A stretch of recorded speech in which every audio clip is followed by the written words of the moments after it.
13 years later, and we finally got the sequel to Finding Nemo, Finding Dory. Wow, that was 13 years ago. I was 7.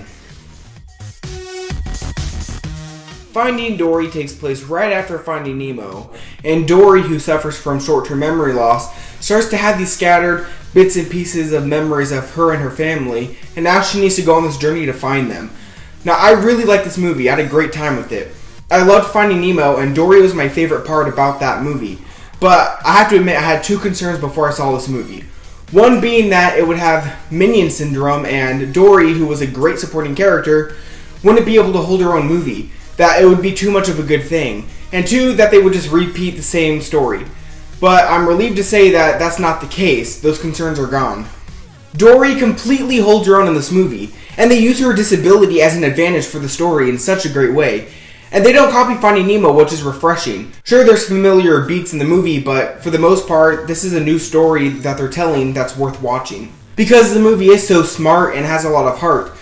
It's not like Happy Feet where only kids can find enjoyment out of it. I think parents taking their kids to see this movie will also be invested because the movie is smart and it tugs at the heartstrings, and it's also really fast paced. I don't think you're going to hear anyone say that they were bored during Finding Dory because something's constantly happening and it's consistently funny. And the side characters are great as well. Hank the Octopus, who had a much larger role than I was anticipating, was great. And Destiny the Whale Shark, Nemo, Marlin, just everyone really came to play in this movie. The animation is also on point in this movie. And how could it not be? This is Pixar. They have such great animation. Especially the water in this movie looked extremely photorealistic.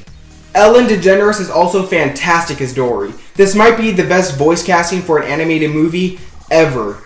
Her voice meshes so well with Dory, and even though Ellen has a recognizable voice, never once while I was watching the movie thought I was listening to Ellen. The only negatives I could think about the movie is the ending was kind of predictable, and the overall scope was a lot smaller. Finding Nemo took us through the entire ocean, whereas this is a lot more contained to one location. But nevertheless, it was still a really enjoyable movie and a worthy follow-up to Finding Nemo. So I'm going to give Finding Dory an 8 out of 10. Now I'm just here waiting for Incredibles 2. That's all I care about. So are you planning on seeing Finding Dory, and what's your favorite Pixar movie? Let me know your thoughts and opinions down below. Make sure to like the video, and as always, I'll see you next time. Thanks for watching.